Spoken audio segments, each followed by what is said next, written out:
kabajamtoota jaalatamtoota keenya kun kan daawwataa jirtan Kunistira Miidiyaadha. Kunistira Miidiyaan egaa dhimmoota safuuf kanneen biroo irratti hayyoota beektotaa fi namoota gurguddaa keessumaayyuu dhalootaaf ergaa dabarsu kan jedhu yeroodhaan kan isin dabarsu. Kun amma jalqabna. Turtiin keessan ammas wajjin ta'uun affeerraa keenya gamanaati. Lammaffaa kunis egaa turtii keessumaayyuu hayyuu argaa dhageettii kan ta'an turtii taasisaa jirudha. Ammas turtiin keessan wajjin ta'uun affeerraa keenya gamanaati. Turtii gaarii. Kunistira Miidiyaa karaa YouTube channel Kunistira Miidiyaatiin subscribe, like, share, comment gochuudhaan nu daawwadhaa. Maatii Kunistira Miidiyaa ta'a. Egaa akkuma beekamu sagantaa keenya ittuma fufee jira. Sagantaan keenya egaa dhimmoota keessumaayyuu fuudhaa fi heerumaa irratti meetti nuuf fufa. Dhaala gaafa obboleessi du'e. Yoo namni kun maatii qabaate illee maatii hin qabnellee obboleessa dhaala. Dhaalli maan qaba ka jedhuu fi yoo nama lubaan geeteete nama baalli isaa geette teete teessisanii irra tarkaanfata. Akka kaanii mijuu ofiisii qoon barbaadu balbala dura baasanii irra tarkaanfata.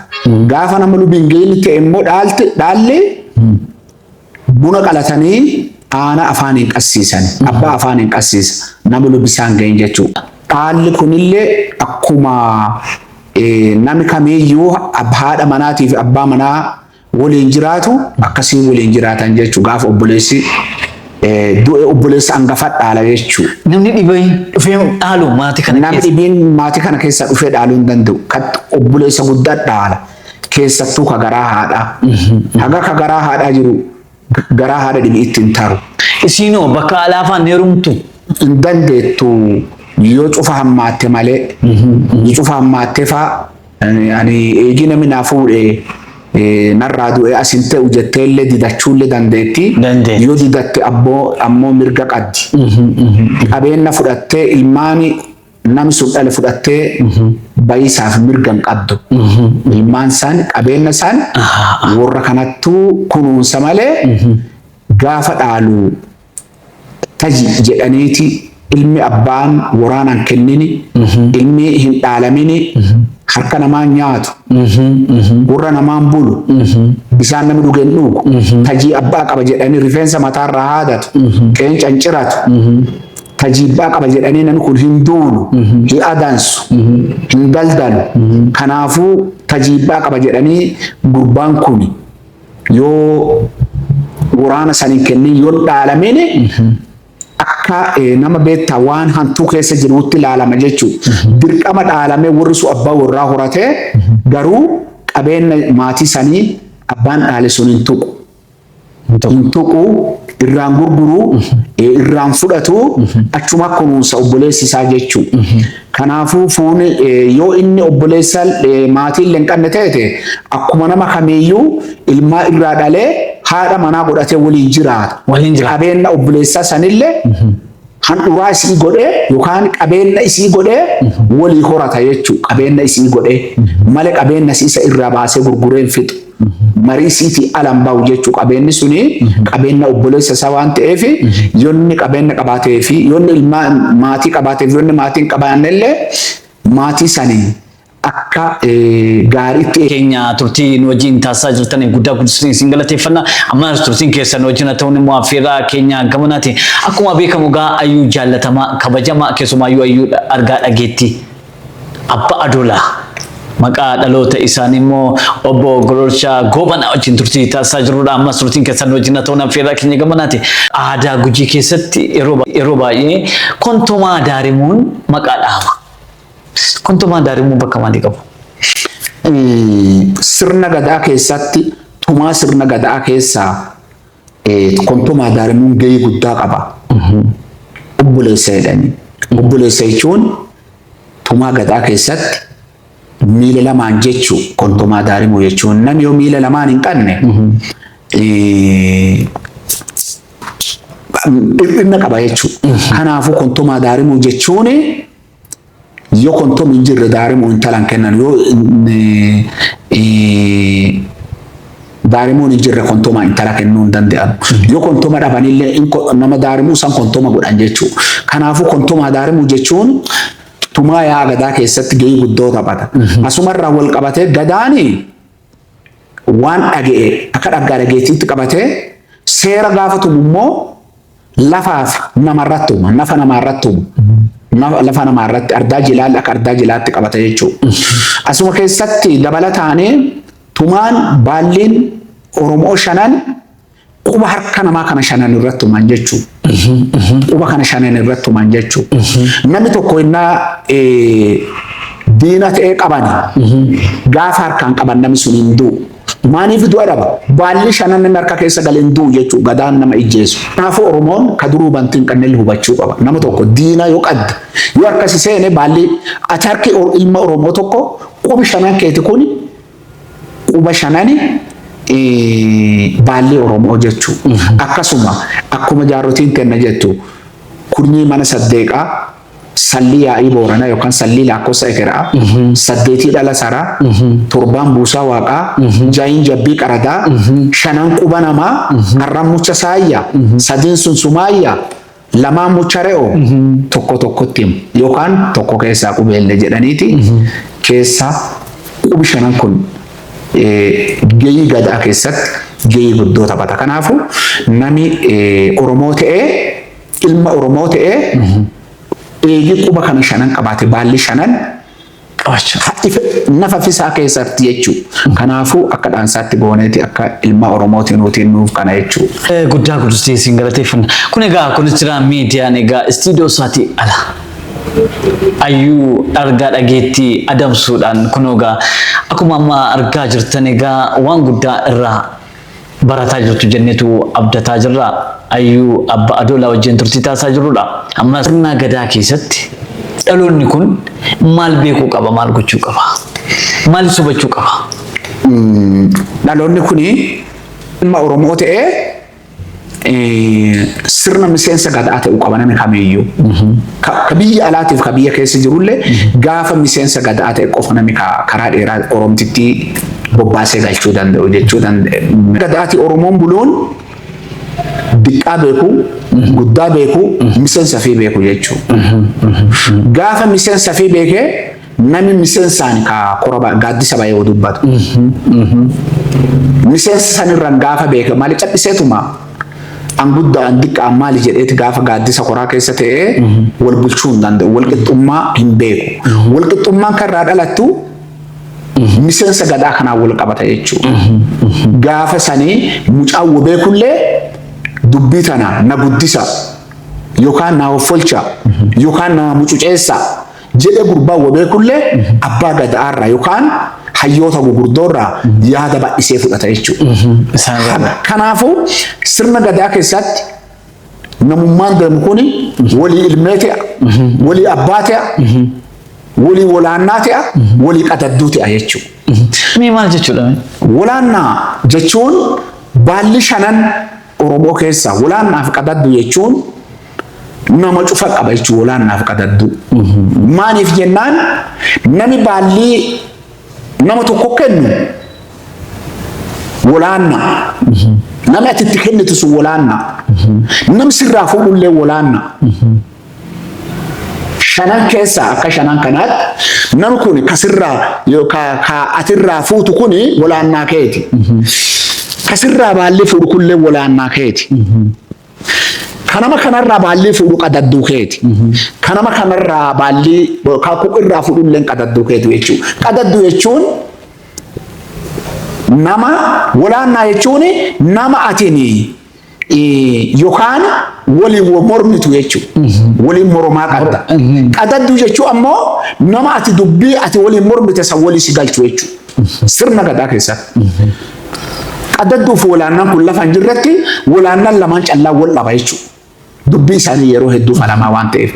Qadadduu eegii keessa seenee dubbii warri suni yookaan bal'isu yookaan warri wal mormoo walii galcha jechuudha. Kanaafuu ilma Oromoo ta'anii walaannaaf qadadduu beekisilleen murteessaa waan ta'eef gadaa bal'ina Oromoo keessatti waan nu bira jiru hubantiin fudhachuu waan ammoo Oromoo bal'oo keessa jiru hubantii ergaa adda addaa akka nu dabarsine kana dabarsiisi Oromoo of murteessaa. Ayyuun argaa dhageettii Abbaa Adoolaa yookaan immoo obbo Gololchi Goobanaa dureessa yookaan immoo abbaa qabeenyaati. Keessumaayyuu ayyuun keenya ayyuun argaa dhageettii abbaan Adoolaa yookaan immoo obbo Gololchi Goobanaa abbaa qabeenyaati yookaan immoo dureessa hojiiwwan misooma adda addaa irrattis hirmaachuudhaan namoota beekamanidha. Isa kanaaf egaa kunis jira miidiyaanis egaa istiidiyoo isaatii ala bahuudhaan egaa gara waajjira isaaniitti imaluudhaan kunoo egaa isaan wajjin turtii taasisaa jirudha. Mee akkamittiin ta'e? Ani diqqeenna kiyyaan jalqabee lafa goomoleetti yookaan lafa baddaatti hin guddanne nama lafa goomolee keessa guddate keessaa nama tokko diqqeenna kiyyaan jalqabee xuyyalee baasu daamuu qotu daamuu qotee dama nyaachuu kinniisa sarobbadhee baafadhee nyaachuu nama waa akkanaa kanarra guddate jechuudha. Adoo horii tissuu, adoo loon tissuu, adoo gaala tissuu, adoo re'ee tissuu nama xuyyalee daamuu fi kinniisa baafadhee nama nyaatii isaanii beekamu keessaa nama tokko. Gaafa gara daldalaa dhufu abbaan kiyyaa sadarkaa bara saniitti hayyuu beekaaf nama guddaa dureessa abbaan kiyyaa loon qaba, gaala qaba, re'ee qaba. Waan silaa sadii aannan mi'aawan waan jedhan jira. Sadii aannan mi'aan jechuun warra aanaa ilmatan keessa warra kana sadii ni jira jechuun. Abbaan kiyyaa waan kana cufa qaba. Garuu ani qabeenya abbaa kiyyaatti amanne gaafa sana eegee ganni kiyyaa 15 qabeenya abbaa kiyyaatti amanne daldala jalqabe jechuudha. Lafa kiiloomeetirii qarcaa fi haga magaala Areerootti mataa kiyyaan buna kaase adoo abbaa kiyyaa jiru adoo geejjibni abbaa kiyyaa jirtu gara kiiloomeetirii 200 lafa geettu duddaan nigdii jalqabe jechuudha. Ganna kiyya ijoollummaati.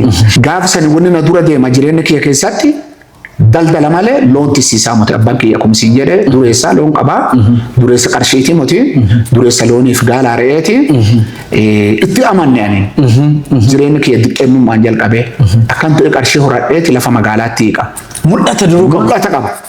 Mul'ata kanarratti xiyyeeffadhee jalqabe jechuudha. Gaafa jalqabu bara 1980 keessa yookaan bara 1980 warqee lafa ta'een qotuu jalqaban jechuun mootummaan mangistii kun adoon jigin duratti yoo dadhabu warqii sana hin qote jechuudha akka nama tokkooti. Gaafa qotuu haga burjuujii dingatee bittaataa afalataa algii achi keessa seenaa san guddaa keessatti waraanni mootummaa illee naqabee beeka. Waraanni mootummaa dargii yeroo san keessa naqabee mulqadhee baqadhee harkaa baay'ee waan qabu meeshoota adda addaa waan qabu narraa buusanii nama gara 50 ga'u qabanii shaakkisoo geessan yookaan oddoo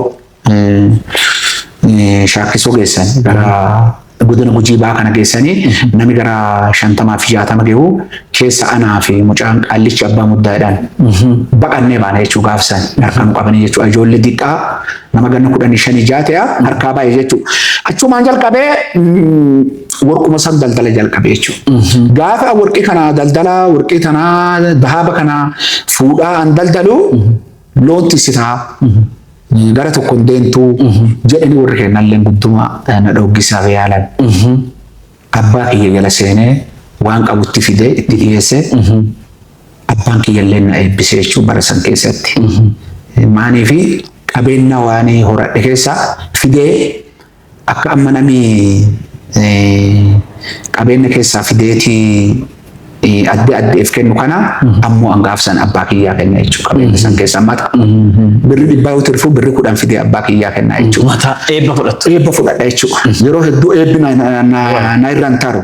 Kanaafuu nama ejjannoo qabu jechuudha. Bara san keessatti. Bara 1981 fi 82 bulee horaa dhufee nama utukkannaa maldoo jedhamu bula jaarsisu ardallee jira hayyuu isa bira dhufe jechuudha. Namni sun nama dheeda kennaati dhufee mana isaa bulu. Magaalallee bara san bara 1981. Marsan hin jalqabee dhaataanii hin teenne jechuudha. Dhaataanii ejjannoo kiyya midhaafadhee bara baraanii adottu meequ hubantii adda addaa waan magaalaa fudhachaa tabaaddaa duruutti muddadhee fudhachaa adotti deemu adooti deemu sadarkaa amma jiru kana jechuudha. Abbaan Adoola yookaan immoo obbo Gololchi Goobana maal jira sarkaa maal jira meem? Amma sadarkaa irra jiru yuunivarsiitii ijaarsa gubbaa jira. Hojii konistirakshinii hojii ijaarsa Dasee Bulee Horaa irratti waan guddoo ijaarsa guddaa ijaarree amma xumuree ifirraa kenneera jechuudha. Gama kaaneen ammallee sayitoota adda addaa buna jiidhaa hin qaba. Bunarra sayitoota hin qaba. Mabaxaroota adda addaa hin qaba. Oofcoo yookaan oofcoo buna gogaasoo. Buna gogaa kana fi buna jiidhaallee ka buna gogaa warshaa sadii. Eessa qaba? Magaalaa Bulee Horaa keessaa tokko qaba. Magaalaa Aanaa Qarcaa keessaa illee tokko qaba jechuudha. Kanaafuu akka nama goomolee keessatti lafa an keessaa dhufsanii namni dhufee lafa tanarratti godina Booranaa keessaa dhufee amma godina Gujii keessaa jiraadhaa Finfinnee illee maatiin Finfinnee illee na jiraatti garuu akka nama lafa sanii yookaan achi guddate keessatti namni ammaan tana dhufeetti lafa tana kanatti ijaarsa kan adda addaa kana keessaa akka nama tokkoffaa fi lammaffaa sadarkaa kana gubbaa jira jechuudha. Ammoo kallattii abbaan kiyya beekontiitti horaate sanii hin barbaanne alleen kallattii kiyyaan abbaan kiyya ijoollee nama 18 nama 18 qaba. Nama 18 keessaa nama gimmaashi baaddaalee kan jiru jira kan magaalaalee jiru jira jechuudha. Kanaafuu ani gadoo yookaan hayyooma aadaa Oromoo dhaggaarageettii tanaa biqilnaan waa abbaa kiyyarraa baradhe waa abbaa kiyyarraa qabadhe haga murtaa'e harka qabadheeti magaalaa gale. Nama abbootii qabeenyaa hayyooti teenna yookaan jaarotiin teenna warri baabura gurguddaan nu nama lama Finfinnee fuudhaniiti hayyooma kan kennan jechuudha nu yaamanii. Eeginuuti Finfinnee gallee nama lama. Abbaa Doolaa Utukuu Gashee, Abbaa Doolaa Ana Gololcha Goobanaa akka fakkeenya godhanii abbootii qabeenyaa ta'aniiti nami sirna gadaa kan hayyoomatti kennanii nu jechuudha. Warra dhibiillee maaniif ittiin kennan nami gaafa amantaa qabateedhe aadaa Oromoo tanaa xiqqoo tokko tuffatiisillee jira. Nuti immoo warran tuffanne inni hayyuu dhaggaarageettiiti innillee isallee yaamanii hayyoonsan jechuudha.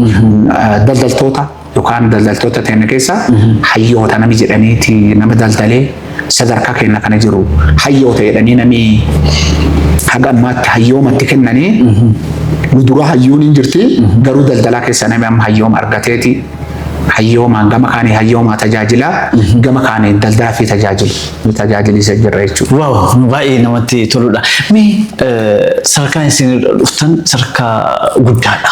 Bu'aa bayii baay'ee qaba. Kutannoollee gaafata. Ejjennoollee gaafata. Dhaloonni kun ejjennoo akka inni qabaatuuf maal dhaabdu dhaloota kanaaf? Dhaloota kanaaf waan keessaa dhufee dhaggee sadarkaa kana ga'e waan tokko tokko dhaamaa fi keessaan bahu lakkoofsaan duraan dursaa nama tokko barachuu qaba. Akka tokkoffaatti barachuu qaba. Sadarkaa biyya keessatti baratee sadarkaa biyya alaatti nama Oromoo barachuu qaba. Baratee sadarkaa biyya alaatti deemuu qaba. Nami barannooti sun hin ta'iniif daldalarra bobba'uu qaba. Gaafa daldalarra bobba'u akkaan bobba'uu qaba. Qarshii 10 fi qarshii 20 ka'ee fechuu qaba. Waan xiqqoorraa ka'ee gara waan guddoo deemisaa mala. Yoo waan guddoo jalqabee waan guddoorraa jalqabee hin ta'u waan xiqqoorraa kaasee ejjennoo qabaachuu qaba. Kutannoo qabaachuu qaba. Gaafa kutannoo qabaatee wanni isaa eegi mana barnootaa ta'ini daldala kanarratti eegi bobba'ee wanni isaa sadarkaa nuti jiru kana isaa baadhoo kun jiru. Kuni qabeenya xiqqaa horatan irratti nyaata dhuguu xiqqeeffachuu. Nyaata dhuguu xiqqeeffachuu waan irra daldalus haga beeku waan tirfeef kasaare addeetti tirfeef addeetti kasaare hubantii adda addaa argachuu. Yoo waan kanarra bobba'ee namni kamiyyuu daalleen hin jiru. Marti isaatu qar'oo bakka silaafuu eenyullee dhaqqabuu danda'a. Kanaafuu dhaansi an guddisee dhaamoo sadarkaa xiqqaa jiraataa akka harka keetiin won kennani. Akka sadarkaa haga kophee qulqulleessuutii kaanii haga suuqii qomaati kaanee sadarkaa guddaa geessaa wanni nama dhoobu jiru. Eegi barannoota dadhabanii kanarra hundaa'u. Sadaffaan yoo kanallee ta'uu diddee fi dadhabanii qonnarratti bociirratti yani haga siin jedhe kana keessa lafalle qoteera lafalle boceera gaaguralle boceera jechuudha damma baasee gurguree jira yoo kanallee daldalillee ta'uu dideef qonnarratti bociirratti hujiirratti bobba'u jechuudha namni hujiirra bobba'e gisee tamayyuu carraa isaa banaa jechuudha lootorii tokko yoo kuttee faatte qofa innaati qarshii keessaa argattu carraan keeti yoo kuttee faatte qofa kanaafuu sabi kenna ka Oromoo akka ammaa cadhisee ta'u kan adoon ta'ini namni jiru cufti kallattii jiru cufaani hojii adoon tuffanne hojiirra bobba'uu qaba jedheeti dhaansa dhala dugda duubaatiif dabarsa. Kabajamtoota dhaggeeffattootaaf daawwattoota keenya egaa kun kan sinii darbaa jiru kunis jira miidiyaadha. Kunis jira miidiyaan egaa guyyaa har'aa ayyuu argaa dhageettii abbaa qabeenyaa obbo Golocha Goobanaa wajjin turtii taasisaa jirrudha. Ammas egaa turtiin keessan wajjin haa ta'uun affeerraa keenya gabaadha. Hojii qonnaa irratti bobbaatanii? Hojii qonnaa irratti yeroo hedduu lafa muraallee fudhatiisaa fi yaalii hedduu goonee nuu mijaa'uu dhabe. Amma bara kana diqqaatu waan guddoollee ta'uu baattu. Lafa qonnaa irratti lafa buna sayitii irraa qabnu irratti haga hektaara 10 bara kanaaf duraan illee qonnaa bu'aa qaba qonni mataa isaatu bu'aa qaba yoo tuffachuu baanne bu'aa gurguddoo qaba garuu yoo ati garaa tokkochaan hojjetin yoo ati itti gadi buutee hojjetin akkasuma kisaaraallee waan qabuu fi irruma deddeebi'ee nami kennaa sadhisee jallaa teessoo isaa kan barbaachisu hojiirra bobba'uu qaba jedheeti. Wanni nama boonsaa hojii waan ta'eef. Ergaa xumuraas qabaattan. Jira miidiyaa wal qabatee kun jira miidiyaan aadaa mul'isiinsa irratti gahee isaan taphatanii gahee guddaa. Ammallee amma achillee wanni kun duuchaan haala jiruu ilmee namaa waliin waan deemtuu fi amma achillee itti jabaadhaa. Isin waliin jirraa. Jecha sagantaa keenya har'aa asumarratti golamna. Sagantaa keenya marsaa lamaan dhiyaate keessumaayyuu ayyuu beekamaaf jaallatamaa ayyuu argaa dhageetti abbaa adoolaa yookaan immoo maqaa dhaloota isaanii obbo Golocha Goobanaa abbaa qabeenyaa jaallatamaa kan ta'an yeroo garagaraatti gorsaaf deeggarsa gama hundumaatiin kan nu taasisan wajjin marsaa lamaan kan waliin turre asumarratti xumurra. Sagantaa biraa keessummaa biraa fi tarree biraa qabannee hanga isinii dhiyaannu irratti asumarratti golamna. YouTube channel kunis jira media subscribe like share comment gochuudhaan gaa guddaa gursiisi jaallanna isin kabajnaatiin sa'atii keessan yeroo keessan nu kennitan nu wajjin turuu keessaniif galata guddaa qabdu galatooma. Eeti akkasuma gaaddisii jalqabaa eebbaan ta'e eebbaan muummeffataa. Waaqa keenya nu nagees biyya keenya nagees. Guutuu Itoophiyaa kanaa nagees Oromiyaa keessa guutuu Oromiyaa kennaa nagees reera nagees dheeda nagees biqqaa nagees guddaa nagees kafuuru nagees ka'uumu nagees barataa nagees barsiisaa nagees warra nagaan yeroo dhibiillee walitti deebi'ee wal jijjiiratu waaqa keenya nu godhu nu kaayons nu gaarons warra gaaraa nu tolchu warra kaayoo nu tolchu nagee waaqa keenya nagaan nu kaas galatooma nu jira.